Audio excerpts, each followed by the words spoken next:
So, you know what I wrote this morning? This is kind of interesting. I wrote about, practicing 3-4 hours a day, yep. Which I usually don't do because I'm too busy doing stuff, which is weird because you know what my day is like. Sometimes, I'll play for 6-7 hours teaching, right, and playing, or going to the studio and playing. But when you just do a concentrated 3 hours of, I'm practicing here, I'm working at something, it takes a big chunk out of your day. And what I realized is, if you look at my book, some pages are just filled with thoughts and reflection, where if I'm actually practicing, actually recording, actually doing stuff, there's not a lot of commentary. There's no time to reflect on it. It's just a thing. Children of the 60s, with the flowers in your hair, I know I must be dreaming. There's some magic left out there. Your dreams are slowly fading, and your hair is turning gray. Will you have a piece of love? Deserves another day. Turn it on, turn it on, turn it on, turn it on, never let it fade away.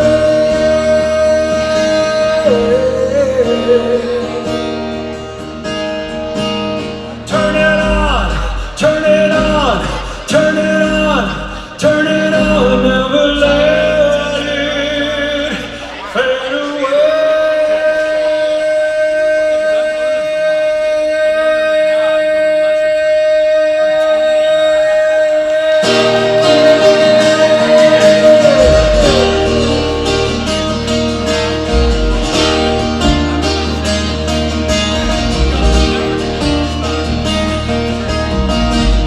I'm freaked out, love struck, hippie dude singing a different song. Carrying on to the night in search of where you were going. Your poet and your finest hour, playing a song louder than ever heard before.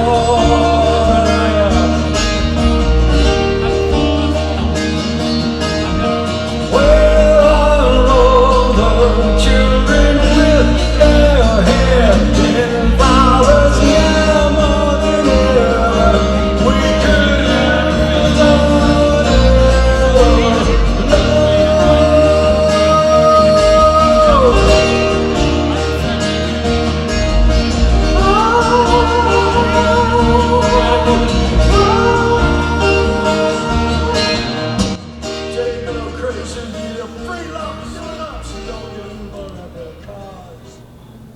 You good? You feel comfortable?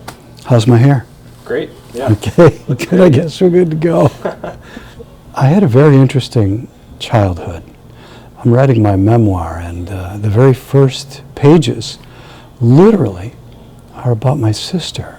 This my first best buddy, right? And I lost her when I was really young. She passed from cancer, and that really shaped my whole life as a kid. I think I was kind of alone after that, and I ended up with one of those kind of imaginations where I had imaginary friends, and I was trouble. I was big trouble. So that growing up period for me was adventurous. It was a little crazy. But I was trouble. I was trouble for my mother. I was a runaway. But through all of it, I always knew I was loved. My mother was an artist, and my father a singer. He was an opera singer. I learned very early about the arts. Some of my first recollections was sitting on Howard Hanson's lap. Howard Hanson was one of the great composers of the 19th and 20th centuries. William Warfield was at the house. You know, these wonderfully talented, amazing people. And I didn't appreciate it at the time other than it was just a great upbringing. You know, I loved playing and enjoying singing and all that. It was kind of a beautiful thing. So when I was very young, I was adventurous, too much so. I would run away. I ran away a lot. And the cops would always bring me back. I was a bad kid. I flunked second grade. I always tell my grandchildren, I loved second grade so much. I did it twice, you know. So it was a rough start. But then this wonderful thing sort of happened where we moved out to Henrietta, New York. And it changed my life. It changed my life. Met a whole new group of friends. They're wonderful. Played a lot of baseball. And I started playing the guitar. It just, that was the one thing that changed my life.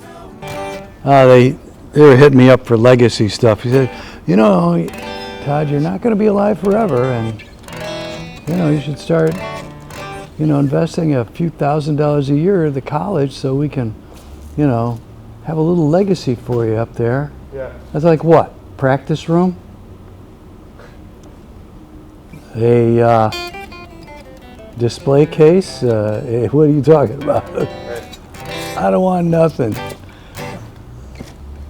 My legacy is assured. It's assured. It's all tied to the kids.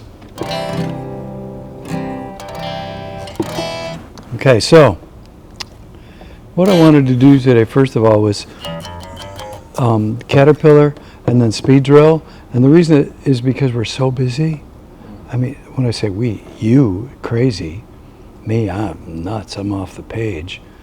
And literally every student, this is the last thing on the list to do, you know, because this is the fun stuff, right? So you got to take care of the papers, the class, all that crap. And so what happens is the thing on the bottom of the list usually just falls off. So to prevent that from happening, I think what you have to do, what I do, is I give myself 5 minutes a day that I insist on. You know, I insist on the 5 minutes. No, picking up the guitar. And sometimes it doesn't happen till very late. And that's not good. So now I've pushed it to early. Literally, I get up and I'll do a little. So let's do the Caterpillar at a good clip. About that speed. 1, 2, ready, go.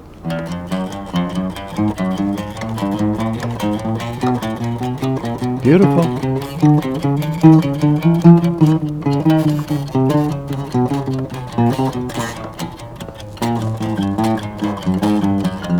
Next string. Relax a little bit.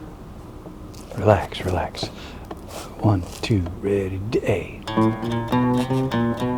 Good. We're going to do one more thing because I'm watching. You got a little bit of a rest of your hand on there, and if you put some air between the neck and your fingers, then they're free to go to play better, and you get that nice horizontal thing. Here we go. 1, 2, ready, go. Oh, that's beautiful. Don't collapse. Keep it up there. A little more air.